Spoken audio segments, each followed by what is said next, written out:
Des remparts, des fortifications et la mer. C'est magnifique, non? Bonjour et bienvenue dans ce nouveau numéro de Ça roule. Je me trouve ici au sud de Casablanca, dans un endroit qui s'appelle El Jadida. Nous sommes au cœur de la cité portugaise, érigée au XVIe siècle. Mais El Jadida, c'est également le berceau de deux disciplines automobiles encore méconnues en Afrique, le drift et le slalom. Et demain, c'est l'ouverture du championnat marocain, du grand spectacle et des dérapages. Mais tout de suite, voici le sommaire de cette émission. Aujourd'hui dans Ça roule, Juliette va prendre le volant de la BMW série 4 Grand Coupé, un modèle un peu à part dans la gamme et peu connu du grand public. Quand vous commencez à prendre un peu de vitesse, le moteur est vraiment très silencieux, ça c'est très agréable. Depuis la saga des Fast and Furious, le drift a connu un succès mondial. Des compétitions officielles sont organisées sur toute la planète. Aujourd'hui, l'Afrique ne fait plus exception. Donc en fait, on est là au bon moment. C'est la naissance de ces championnats. C'est la naissance de ces championnats. Nous verrons aussi l'essai du tout nouvel Audi Q5 ainsi que l'actu de la semaine. Puis Juliette va croiser la route de Soufiane et de sa Nissan GT-R, une des voitures de série les plus rapides de la planète. De la glisse, de la gomme brûlée et de la passion. C'est maintenant dans Ça roule.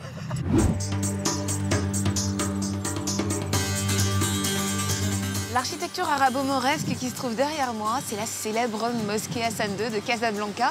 Sa construction a démarré en 1988 pour se terminer en 1994. C'est l'une des plus grandes mosquées au monde avec un minaret de 210 mètres. Sa salle de prière qui accueille 25 000 fidèles, c'est gigantesque. Et je trouvais que c'était l'endroit idéal pour vous présenter la voiture qui va m'accompagner tout au long de cette émission. C'est la BMW série 4 Grand Coupé.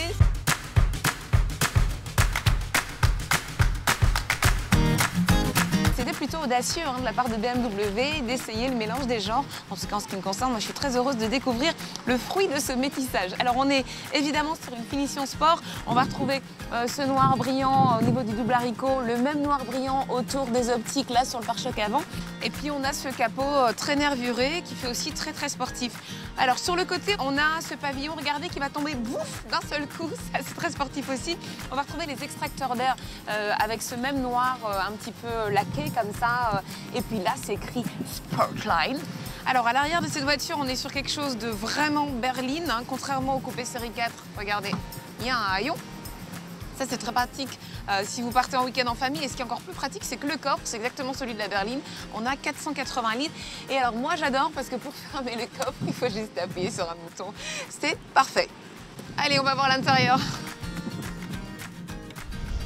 Alors, on est sur une planche de bord qui est intégralement reprise du coupé série 4, mais en même temps, c'est une finition sport, donc on va retrouver des petites touches comme ça, sport. On a ce volant avec les surpiqûres, et puis cette touche d'aluminium, là, à la base, au niveau du socle, et sur le levier de vitesse. Ah, j'ai envie de vous dire, intérieur cuir, ça, c'est très élégant. Et puis alors, cette couleur qu'on va retrouver au niveau des sièges, de la coudoir et des portières, mi-chemin entre le caramel et le fauve, c'est aussi la finition sport. Alors, en sachant qu'on est chez BMW et que le catalogue des options, il est infini, donc vous pouvez rajouter ce que vous voulez sur cette voiture. Bon, alors je voulais vous montrer l'arrière. Évidemment, il faut être un petit peu yogi, ou souple en tout cas, pour rentrer. Mais regardez, une fois que vous êtes installé, c'est impressionnant. Il y a de l'espace pour les jambes. On est confortable parce qu'en général, à l'arrière des coupés, il n'y a pas d'espace. On est comme ça, ratatiné. Donc là, on sent vraiment la touche berline. Bon, après, il ne faut pas être trop grand. Bon, allez, on va voir ce qu'elle a dans le ventre, cette voiture. Pour cette prise de contact, Juliette, une boucle d'une centaine de kilomètres t'attend à bord de ce grand coupé de 1,6 tonnes. Alors tout de suite, le moteur. Ce que je peux dire d'entrée de jeu, c'est que les 150 chevaux qui sont sous le capot ne sont pas de trop. Après, c'est une voiture qui n'est pas très joueuse, on n'est pas là pour faire les fous non plus. Ce qui en même temps est une bonne chose pour les pères de famille responsables qui vont prendre le volant. En ce qui concerne les sièges, moi je suis ravie parce que je suis vraiment bien assise, c'est très confortable, très enveloppant comme ça, un peu comme des sièges baquets dans une voiture de course. Et alors vous avez la possibilité de régler les sièges en hauteur, en inclinaison, et puis même sur les côtés il y a les petits coussinets qui se gonflent et se dégonflent en fonction du confort voulu. C'est vraiment très bien. Puis alors vous savez que moi dès que je suis un peu en hauteur, que j'arrive à voir où je vais, c'est parfait. J'ai jamais compris pourquoi dans les coupés les gens roulent comme ça, ils ont les yeux au niveau du volant. Sérieux, comment tu peux voir où tu vas comme ça? Si cette BMW est très actuelle dans son concept de coupé 4 portes, le diesel 4 cylindres qui l'équipe est bien plus traditionnel et pas totalement exempt de défauts. N'est-ce pas, Juliette? Quand vous êtes à l'arrêt ou que vous roulez lentement, on n'entend que lui et ça c'est très désagréable. Paradoxalement, c'est le silence dès que vous roulez un petit peu vite, hein, quand vous commencez à prendre un peu de vitesse, le moteur est vraiment très silencieux, ça c'est très agréable. Je vais en profiter pour vous faire découvrir mon petit moment musical marocain. Le morceau que je vais vous faire découvrir, ça s'appelle Ma Cayenne Ma. Allez, c'est parti.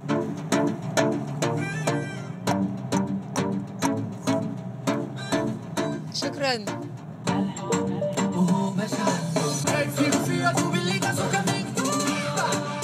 Ce qui est assez impressionnant, c'est que le Maroc, c'est 12 régions. Et de Tétouan à Tanger, en passant par Casablanca jusqu'à Dakhla, on a une infinité de paysages. Vous avez de la montagne, du littoral, des plaines, du désert. Et voilà, c'est vraiment impressionnant. Des paysages comme cela, Juliette, tu vas en croiser sur la route qui t'emmène à El Jadida. Dans cette ville est organisée l'ouverture d'un championnat de drift et de slalom, le tout premier de l'histoire du pays. C'est après l'actu de la semaine. Range Rover présente le Velar, un nouveau SUV dans la gamme qui s'intercale entre l'Evoque et le Range Rover. Typé route, ses 4 roues motrices, sa garde au sol élevée et son électronique de pointe lui permettent aussi de sortir des sentiers battus. Mais avec un prix de base qui s'élève à 57 500 €, vous réfléchirez peut-être à 2 fois avant d'aller faire du tout-terrain avec.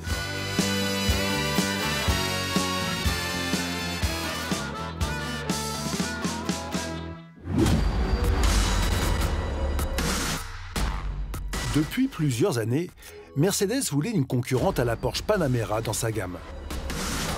Un premier pas a été fait avec la présentation de la Mercedes AMG GT Concept. Hybride, elle embarque 2 moteurs, un V8 4 litres maison et un électrique. Ce dernier sera d'ailleurs suffisamment puissant pour déplacer la berline dans un silence total. Un régal.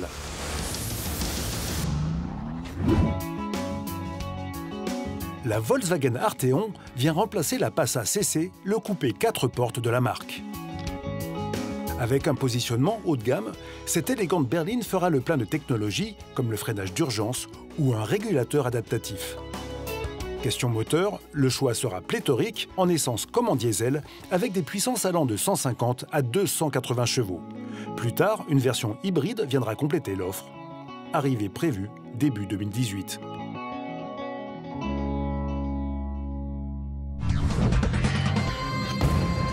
El Jadida, sur les bords de l'Atlantique, derrière ses fortifications, l'endroit est historique et serein.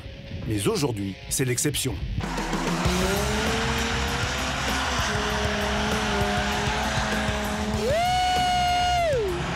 Pour la première fois de son histoire, le Maroc organise une course de voitures un peu particulière.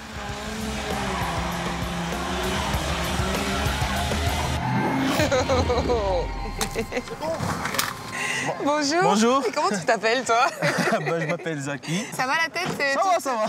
Tout est en place? Tout est en place. Ah, ça sent. Ah, ça sent le pneu. Ça sent le pneu frit. Exactement. Qu'est-ce que c'est que ça, ce que tu es en train de faire, là? Bah, cette discipline, on l'appelle le drift.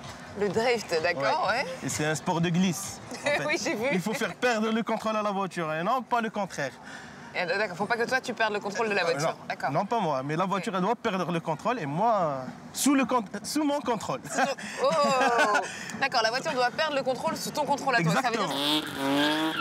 Donc ça veut dire que si tu vas comme ça, qu'est-ce qui se passe en fait? Bah, les roues, elles sont comme ça. Si on prend la droite, oui, les roues sont à gauche. Dérive, glissade, gomme brûlée. Aujourd'hui, le drift est devenu un sport spectacle avec ses règles. Mais le mouvement est né dans les années 70 au Japon, sous forme de courses illégales pratiquées sur les routes de montagne du pays.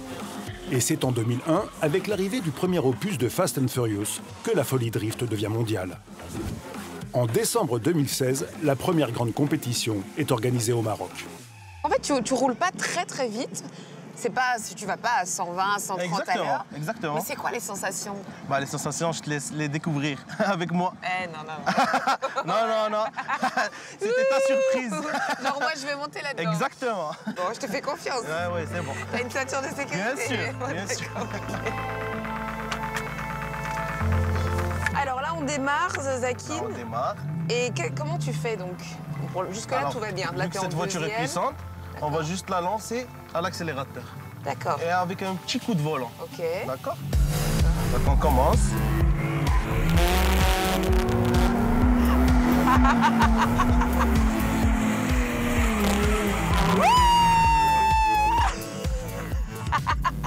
Ah, c'est génial! C'était bon? Ah, c'est génial. Franchement, bon, après, c'est vrai que les pneus et la fumée, là, c'est La pas très fumée, t'as vu? agréable. Ah ouais, c'est super, en fait. Ah, j'ai pas eu peur. Non, du tout. Je comprends pourquoi t'aimes ça, en fait. T'es un petit garçon, toi. Loin d'être un petit garçon, en 2016, à bord de cette BMW, Zaki a représenté le Maroc à Oman lors de la plus prestigieuse compétition de drift du Moyen-Orient. Il termine 10e sur 60, pas mal pour le pilote d'un pays qui n'avait jamais reconnu ce style d'épreuve. Mais grâce à Saïda, aujourd'hui, tout pourrait bien changer. Ah, je suis contente de vous rencontrer. C'est réciproque, bienvenue au Maroc. On m'a dit des grandes choses de vous. Vous êtes la dame du sport auto au Maroc. Si vous voulez. Et oui, Juliette, Saïda a été une des premières femmes pilotes marocaines, et c'est aussi elle qui est à l'origine de cette journée au nom évocateur.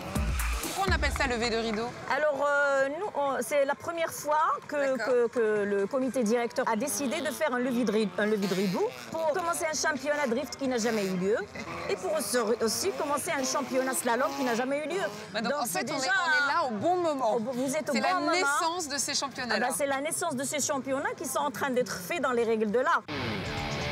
Car pour faire émerger des jeunes talents, en absence de circuit de vitesse, il fallait trouver une solution. Le drift peut se dérouler sur des circuits éphémères. Le pari est gagné.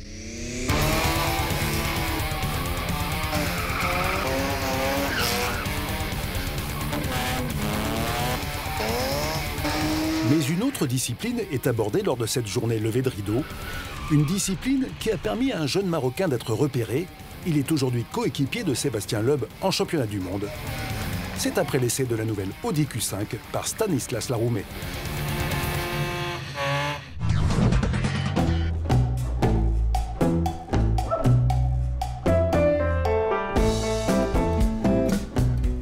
Hola et bienvenue à Mexico. Et oui, nous sommes en effet au Mexique pour l'essai de la nouvelle Audi Q5. Vous le savez, cette deuxième génération de Q5 est désormais fabriquée au Mexique. Bienvenue en Baja California, à Todos Santos. À l'extérieur, le style de ce nouveau SUV n'est pas bouleversé. Mais est-ce vraiment une surprise? Dans l'habitacle, la marque de fabrique d'une Audi, c'est sa qualité de finition. Et bien que ce Q5 soit mexicain, il ne déroge pas à la règle et frôle le sans faute. Tout serait parfait sans ces plastiques durs en bas de la console. Et sur la route, du changement? On peut saluer les efforts en termes d'agrément de conduite, car franchement très agréable à conduire. Ce Q5 dévoile un comportement routier bien plus dynamique que la version qu'il remplace. D'autant que notre version à l'essai aujourd'hui dispose de la suspension pneumatique, une nouveauté sur l'Audi Q5, qui permet de sélectionner différents programmes de conduite via le Drive Select.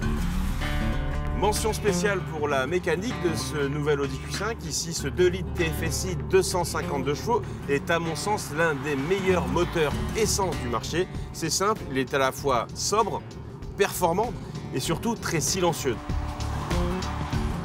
Enfin, dernier point et non des moindres, eh c'est le confort de roulement de ce nouveau Q5. Mais il est vrai que la suspension pneumatique de notre modèle d'essai y est pour beaucoup. Et si l'amortissement profite au confort, on ne peut pas en dire autant de l'habitabilité.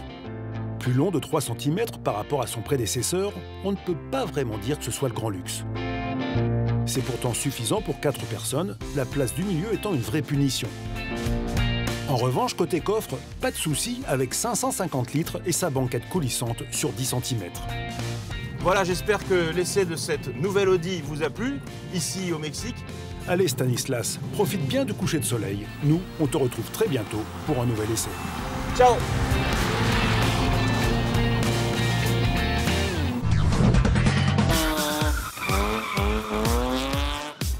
À El Jadida, cette journée levée de rideau permet de mettre en avant une autre discipline, le slalom. Et des stars ont fait le déplacement. Bonjour. Bonjour. Je vous présente. Alors, c'est Juliette. Enchantée. Notre championne du sport automobile. Je peux avoir un autographe? Elle s'appelle Inde et court dans le championnat national des voitures de tourisme M3, une catégorie prestigieuse ici au Maroc. Vous êtes la seule femme à courir dans le championnat, c'est ça? Oui, exactement. Wow. Actuellement, je suis la seule femme. Je cours avec une quarantaine d'hommes comme ça. Respect. Oui, c'est pas évident, mais quand même, c'est pas Vous êtes facile. championne en plus. Oui, exactement. Cette année, je me suis classée la première en championnat du Maroc, catégorie M3, avec cette voiture-là. Et ils devaient pas être contents, les hommes. Hein. Ah, c'est normal, je pense. C'est avec cette Honda de 220 chevaux, une voiture spécialement préparée pour elle, que depuis 2016, Inde fait trembler les ténors de la catégorie. D'ailleurs, je vais faire un tour tout de suite dans Oui. ce circuit-là, si ça vous dit je vous ramène avec moi. Mais oui, ça me dit. C'est vrai? Est-ce que tu as un casque pour moi? Oui, bien sûr. D'accord. D'accord, on va... Mais alors, allez, en voiture, On je te commence, suis. voilà. Ouais. Je vais enlever mes lunettes, peut-être. Attachez vos ceintures. Ça va rouler.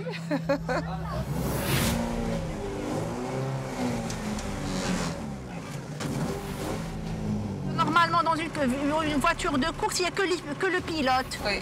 On n'a même pas de copilote.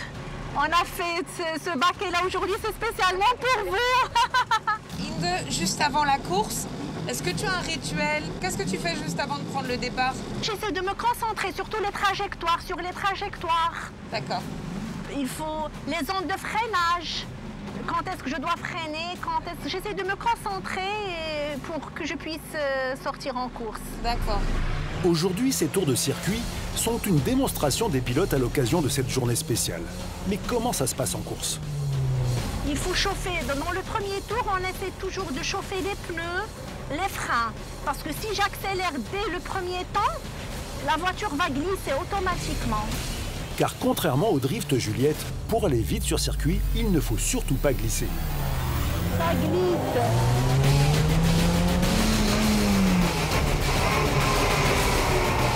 Bravo, hein? Bravo à toi. Maintenant, c'est votre tour. Allez. Mon tour. Non, mais alors attends, ça marche comment ça? C'est la boîte de vitesse? C'est la boîte à vitesse séquentielle. Vous n'êtes pas obligé d'appuyer sur l'embrayage et vous changez directement comme ça.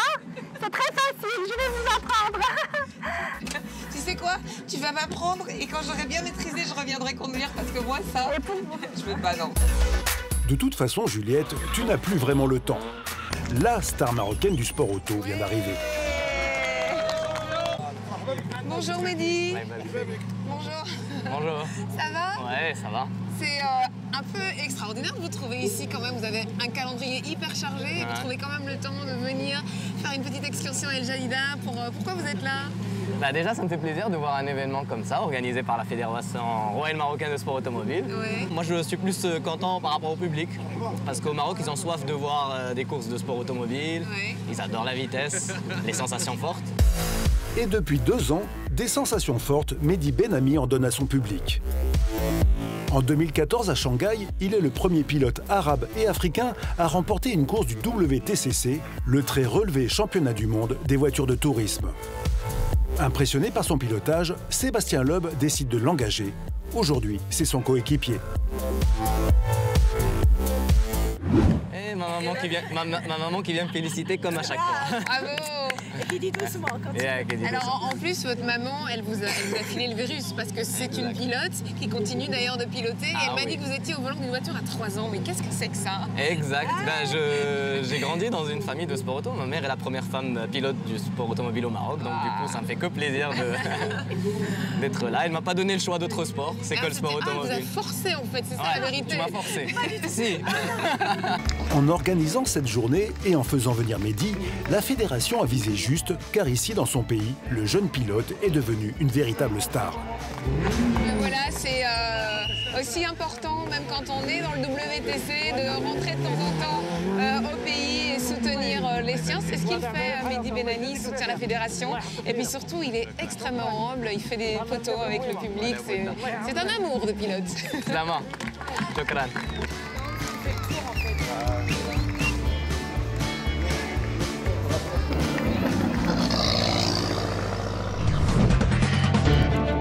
Allez, on commence avec un petit record du monde. Enfin, un petit, façon de parler.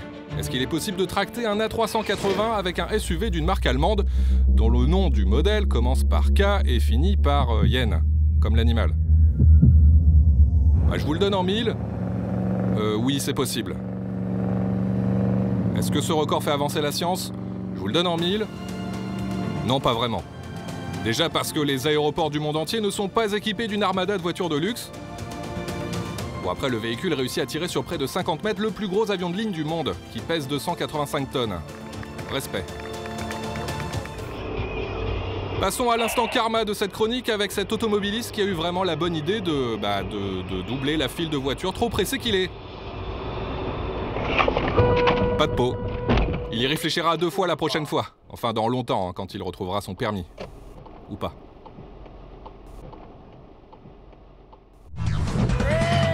On termine avec des images de rodéo. C'est quelque part en Finlande et visiblement là-bas on s'amuse beaucoup. Il suffit d'un tronc et d'un bon gros camion. Attention à la chute hein, quand même. Hein. On peut se faire mal.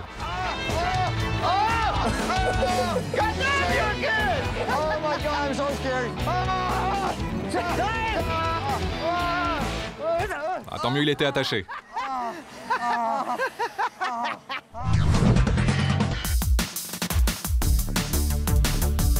Au Maroc, la passion de la vitesse se retrouve aussi dans la rue.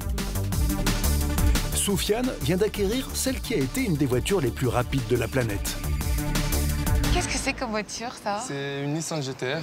Une Nissan GTR, d'accord. De 2009. Ok, et ça, t'as ça depuis quand? Depuis 3 mois. Bon, allez, est-ce que tu peux me montrer ce qu'il y a sous le capot? Waouh! C'est un petit V6 ouais. de 485 chevaux.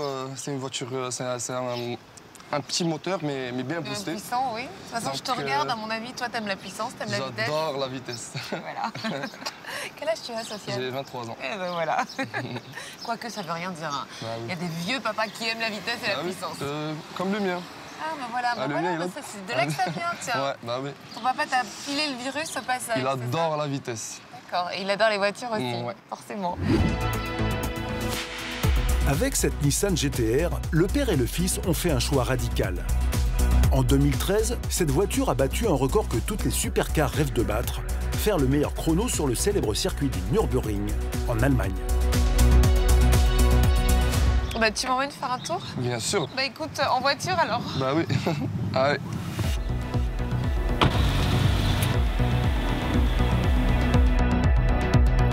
Alors Sofiane, on est quand même dans une voiture extraordinaire. Merci. Franchement. Comment est-ce que t'es venu ce goût pour les belles voitures de sport? Ça fait longtemps? En fait, pour la GTR, j'ai regardé des vidéos sur Internet. D'accord. Je voyais que c'était la voiture la plus rapide. En fait, c'est le seul moteur où on peut mettre le maximum. Tu peux booster bien le moteur, ça, parce que ça monte jusqu'à 1850 chevaux. D'accord.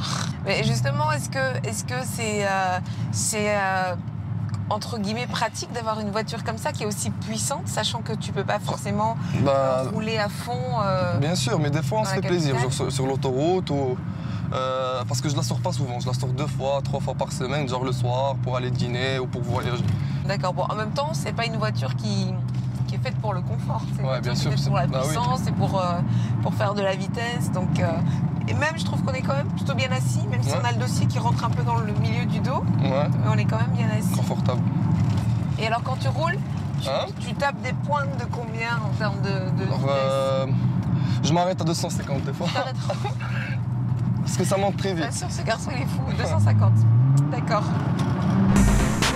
Mais avec les possibilités de cette voiture, Juliette, difficile quand on est un passionné comme Sofiane de ne pas en vouloir plus. Alors tu m'as dit qu'on pouvait booster jusqu'à 1850 chevaux. Toi tu veux en rajouter combien? Je cherche à avoir le 700 au moins. D'accord. Et comment tu fais pour les sous? C'est tes parents qui t'aident? Tu prends ça sur ton salaire? Tu fais des économies? Voilà, des économies. Je travaille comme tout le monde. D'accord. En fait, c'est un choix de mettre de l'argent dans quelque chose qui te passionne? Voilà. D'accord. Il y en a, c'est le foot, c'est les fringues, les bijoux. l'immobilier. D'accord. Ça, c'est les voitures. C'est surtout les voitures. Pas de drift, de slalom ou de compétition pour Soufiane. Mais dans les jours qui viennent, il a déjà pris rendez-vous pour un premier stage de préparation de sa GTR. Le premier d'une série en fonction de ses économies. Merci beaucoup en tout cas Sofiane. Je crois que tu as plein de choses à faire. Tu dois aller mettre de l'huile dans ta voiture. Et puis tu dois aller rajouter des chevaux. Ouais, voilà. Merci beaucoup. À très bientôt. Prends soin de toi, hein, pas trop vite. Hein, d'accord? Ok.